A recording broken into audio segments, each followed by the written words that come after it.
Hello my dear friends, अभी जो खबर निकल के आया है कि भारत का तीसरा चंद्रयान जो पृथ्वी के पूरी परिक्रमा करके दूसरी चंद्रमा की ओर निकल चुका है। जो मेरी वैज्ञानिक लोग उस पर 3 वैज्ञानिक गए हुए हैं, जो 2:35 में लॉन्च हुआ था चंद्रयान 3। आगे की जानकारी के लिए इस वीडियो में बने रहें। मिशन पूरी दुनिया को यह दिखाने के लिए तैयार है कि भारत स्पेस रिसर्च की फील्ड में भी पूरी दुनिया से आगे है। और आज हम आपको चंद्रयान 3 मिशन की लॉन्चिंग, चांद की सतह पर लैंडिंग, बजट, लॉन्च रूट और स्पेस क्राफ्ट में किए गए बदलावों से लेकर इसके मुख्य मिशन की पूरी जानकारी देंगे, ताकि आप भी इसरो के इस खास मिशन का हिस्सा बन सके। तो पूरा वीडियो जरूर देखिएगा। साथियों, आज तक सिर्फ अमेरिका, रशिया और चाइना जैसे 3 देशों को ही चांद पर अपना स्पेस क्राफ्ट उतारने में सफलता मिली है। और चंद्रयान 3 मिशन सफल होते ही भारत दुनिया का वो चौथा देश बन जाएगा जिसने चांद पर जीत हासिल की है।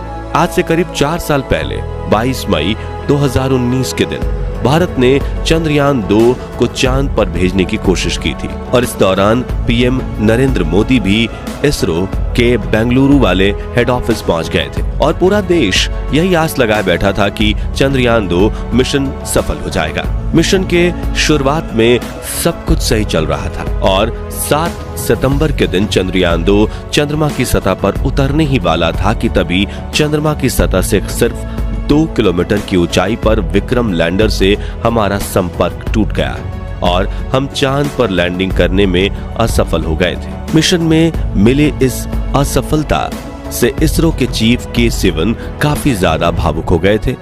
तभी प्रधानमंत्री नरेंद्र मोदी ने उन्हें गले लगाकर सांत्वना दी थी, जिसके बाद प्रेस मीट में पीएम मोदी ने कहा था कि हम यहाँ रुकेंगे नहीं, बल्कि इससे सबक लेकर आगे बढ़ेंगे, क्योंकि विज्ञान यानी प्रयास और प्रयास और प्रयास। प्रधानमंत्री नरेंद्र मोदी की कही इस बात को आधार बनाकर इसरो ने फिर से चंद्रयान 3 को चांद पर भेजने के सपने बुनना शुरू कर दिया था। लेकिन उस वक्त हुई भूल को सुधारने में इसरो को पूरे 4 साल लग गए और अब उन्होंने पहले से ज्यादा एडवांस और पावरफुल स्पेस क्राफ्ट तैयार कर लिया है। दोस्तों, चंद्रयान 2 की नाकामयाबी से निराश होने की बिल्कुल भी जरूरत नहीं है, क्योंकि पृथ्वी के वातावरण से बाहर निकलकर अंतरिक्ष में जाना अपने आप में बड़ी चुनौती होती है। और जानकारी के लिए बता दें कि अमेरिका अपने सभी चांद मिशन में से कुल 26 बार फेल हो चुका है, जबकि रशिया को 14 बार फेलियर का सामना करना पड़ा था। लेकिन भारत ने तो अपनी पिछली असफलता से इतनी बारीकी से सीख ली कि इस बार चंद्रयान 3 का सफल होना तय माना जा रहा है। इस विषय पर बात करते हुए इसरो के मौजूदा चीफ एस सोमनाथ ने कहा कि चंद्रयान 2 मिशन में भले ही हम असफल हुए थे, लेकिन बड़ी बात यह है कि हम इससे सीख लेकर आगे बढ़े हैं। आगे उन्होंने कहा कि असफलता मिलने का ये मतलब बिल्कुल नहीं कि हम कोशिश करना ही बंद कर दें। चंद्रयान 3 मिशन से भी हमें बहुत कुछ सीखने को मिलेगा और इस बार हम इतिहास रच देंगे। साथियों, 14 जुलाई के दिन दोपहर के 2:35 पर इसरो आंध्र प्रदेश के श्रीहरिकोटा स्थित अपने सतीश धवन स्पेस सेंटर से अपने चंद्रयान 3 को लॉन्च कर दिया है। इसरो के मुताबिक चंद्रयान 3 को उसी रास्ते से चांद भेजा जाएगा जो चंद्रयान 2 का था। साथ ही इसे चांद के दक्षिणी ध्रुव पर ही उतारा जाएगा, जहां पर चंद्रयान 2 को उतारा जाने वाला था। यानी हम यूं कह सकते हैं कि चंद्रयान 3 अपने पिछले साथी चंद्रयान 2 का बचा हुआ मिशन पूरा करेगा। हालांकि दोस्तों, चंद्रयान 3 में कई बदलाव किए गए हैं, जैसे कि इस बार स्पेसक्राफ्ट में कोई ऑर्बिटर नहीं है, बल्कि इस वक्त हम एक प्रोपल्शन मॉड्यूल का इस्तेमाल कर रहे हैं, जो चंद्रयान 3 के लैंडर और रोवर को चांद के ऑर्बिट तक ले जाएगा, जहां इसे चंद्रयान 2 के उस ऑर्बिटर से कनेक्ट किया जाएगा जो पिछले 4 सालों से चांद के चक्कर काट रहा है। इसरो के इस मून मिशन के मुख्य 3 लक्ष्य हैं, जिसमें पहला है चंद्रयान 3 के लैंडर को चांद पर एक सॉफ्ट लैंडिंग करवाना, दूसरा है इसके रोवर को चांद की सतह पर चलाना और तीसरा चांद पर कुछ जरूरी साइंटिफिक रिसर्च करना। आइए अब एक एक करके इन तीनों के बारे में विस्तार से जानते हैं। सबसे पहले बात करें लैंडिंग की, तो किसी भी स्पेसक्राफ्ट की 2 तरह से लैंडिंग होती है, हार्ड और सॉफ्ट। जिसमें से हार्ड लैंडिंग में कोई भी स्पेसक्राफ्ट अंतरिक्ष में मौजूद ग्रह और उपग्रह पर तेजी से लैंडिंग करता है, जिससे सतह से टकराकर उसके क्रैश होने के चांसेस बढ़ जाते हैं। हार्ड लैंडिंग के दौरान ज्यादातर मामलों में स्पेसक्राफ्ट से हमारा संपर्क टूट जाता है या फिर वो एक जगह पड़े रहते हैं और यही दिक्कत चंद्रयान 2 के विक्रम लैंडर के साथ भी हुई थी।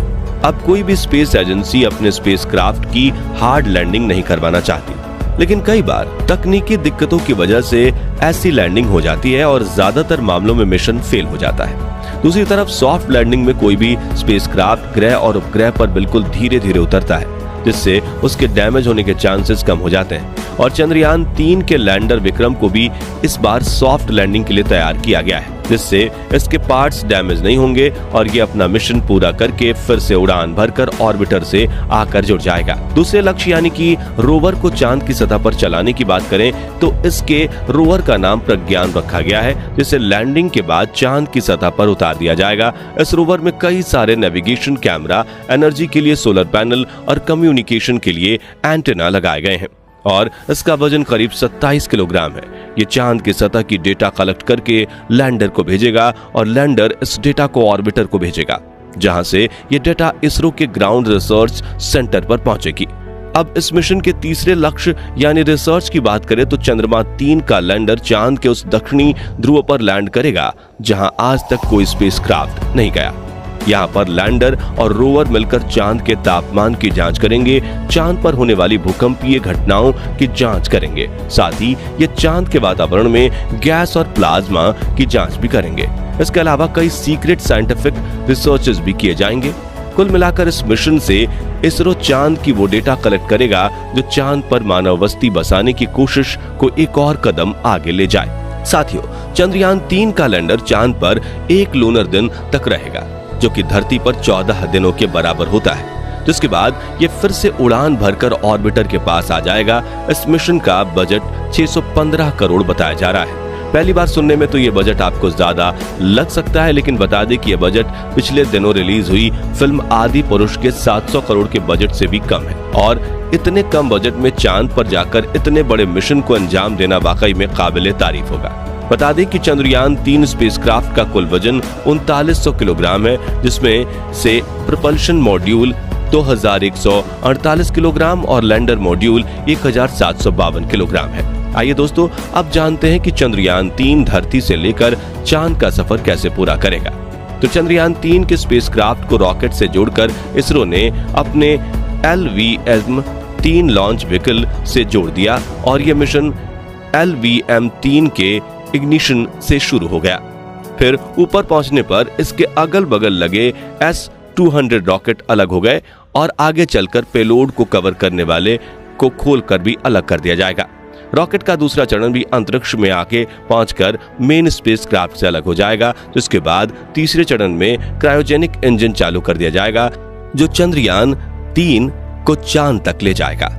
फिर यह स्पेसक्राफ्ट धरती के कई चक्कर लगाते हुए पृथ्वी से दूर होता चला जाएगा और एक इलिप्टिकल ऑर्बिट में चांद को अप्रोच करेगा और कुछ देर बाद पृथ्वी के गुरुत्वाकर्षण के दायरे से बाहर होकर चंद्रमा के परिक्रमा पथ पर प्रवेश कर लेगा। चांद के ऑर्बिटर में पहुंचते ही लैंडर को प्रपल्शन मॉड्यूल से अलग करके चांद की सतह की ओर भेज दिया जाएगा और सतह के नजदीक पहुंचते ही इसके थ्रस्टर्स ऑन कर दिए जाएंगे ताकि इसकी रफ्तार को कम किया जा सके और ये चांद की सतह पर सॉफ्ट लैंडिंग कर सके। ये लैंडिंग 23 या 24 अगस्त के दिन करवाई जाएगी।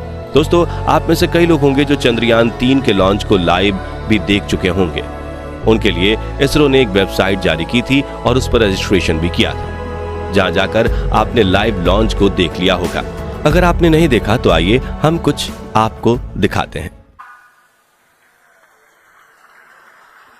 Lift off normal. Here we have of LVM-3M4 rocket carrying India's prestigious Chandrayaan 3 space. तो दोस्तों, अगर आप भी हमारी तरह यही चाहते हैं कि चंद्रयान 3 मिशन में भारत को अपार सफलता प्राप्त हो, तो कमेंट बॉक्स में इसरो को अपनी दुआएं जरूर देना। साथ ही वीडियो पसंद आए तो इसे लाइक और शेयर जरूर कीजिएगा और इस मिशन से जुड़ी पल पल की जानकारी पाते रहने के लिए हमारे चैनल को सब्सक्राइब करके पास वाली घंटी जरूर दबा दीजिएगा। धन्यवाद।